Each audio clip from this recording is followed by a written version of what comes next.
The appearance by Paul O'Sullivan for a second day before Parliament's Ad Hoc Committee that's looking into allegations that he interfered with the work of the police service in the country, in particular his alleged influence in the investigations conducted into the conduct of police management in the country, work meant to have been done independently by the Independent Police Investigative Directorate. Let's bring into the conversation Criminologist and Acting Assistant Dean of Research in the Faculty of Humanities at the Tshwane University of Technology, Professor Kholofelo Rakubu. Good to have you back on SABC News tonight. So Paul O'Sullivan's day started today as it ended yesterday, with much of the focus still on his qualifications and whether he was suited to do the work that he claims to have been doing in the country over many decades. I'm curious about the relevance of that line of questioning in getting the committee to where it is able to drill down to the nub of the allegations against him. How important is it to have focused this much on that aspect of his story? Good evening, and thank you for having me. I applaud the committee for that line of questioning, particularly because one is interested in this witness that is a centerpiece. And if you zoom into the allegations against him, you would wonder, where did he acquire his qualification? And remember, he sounds to have been very strategically placed as a foreign national in South Africa. How did you then arrive with a particular qualification that led you to then become a head of security, for example? How did you then be strategically positioned around Jackie Silebi, for example? How did you then tap into IPID? Maybe you are well equipped to an extent that you underwent extensive training, and there's a conventional qualification as expected amongst forensic investigators in South Africa. Why were you appointed to even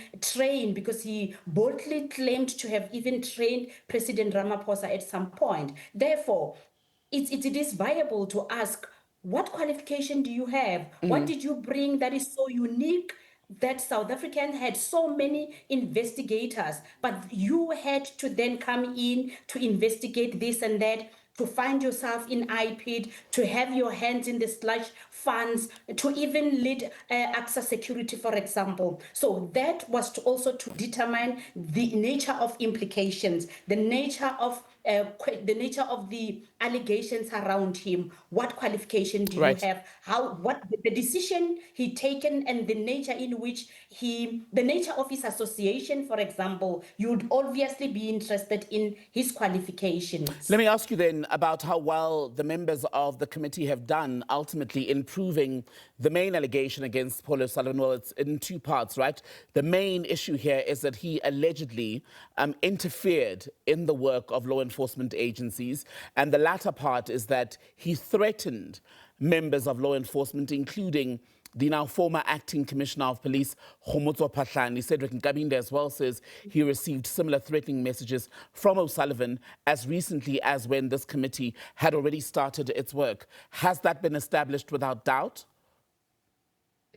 That has been excellently established, because we expected him as a so-called forensic investigator to come with corroborative evidence or substantive evidence that would then go against what the members were asking. They asked about threats. He could not even provide evidence as to how he came about threatening and so forth. So I think the committee adopted an approach where they had to be very precise, because he's a very direct and confrontational witness. So they had to try to sway him, to bring him to board, because remember, he has multiple cases hanging, and this had a risk of being now talk show or even elements of biasness. But then I think they did very well by being precise, although he was a bit difficult. And remember, this is the first witness to come with condition, to come with a strategy wherein they were given a mandate not to even ask him about certain era, pre-1990, for example. So the minute you do that, the minute you give an accountability mechanism such a condition, then you are now tapping into the credibility of an evidence that you are going to give, because that suggests evasiveness in its nature. To come in and say, don't ask me this, ask me that, you are already proving that you know that you do not have the expected evidence that you promised. You do not have documentation to suggest that the July or June media briefing does not hold water. So at the moment, as a so-called forensic investigator, he did not give us much to even question what had transpired, to even question the allegations around him. And what about his claim towards the end of his appearance in Parliament today, the suggestion that,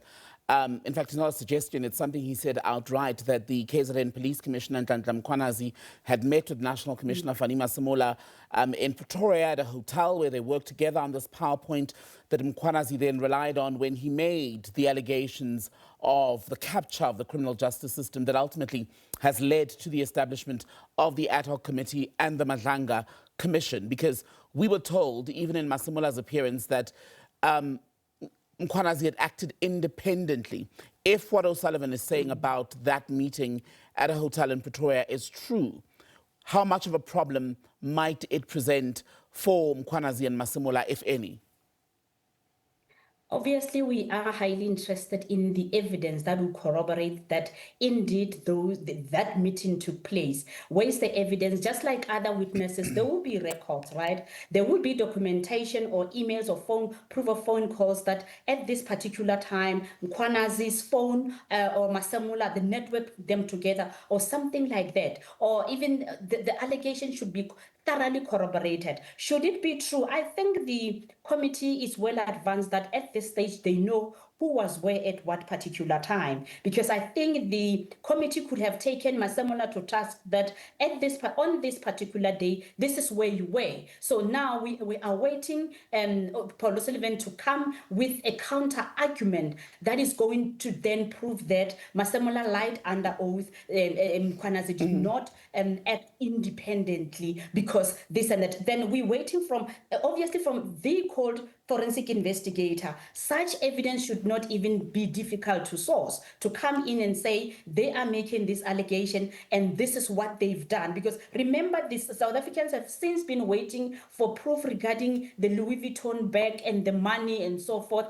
and that never came to forth. So this was an opportunity to redeem himself with corroborative or substantiate evidence, or even verifiable evidence could be put on the table to say, this is what they say, this is the proof of money they received, these are chains of emails, even deleted, they can still be accessed, right? So, but then what do we have beside a statement from him saying the media statement was not entirely truthful? What are you then bringing on board to say, look at this, to convince South Africans? At the moment, this was just slightly a confession or even an acknowledgement letter, but disguised under a witness victim, because remember the statements around threats to his life, he's unwell, this and that, compassion. But I don't think it went very well. But we did not get much new information from him.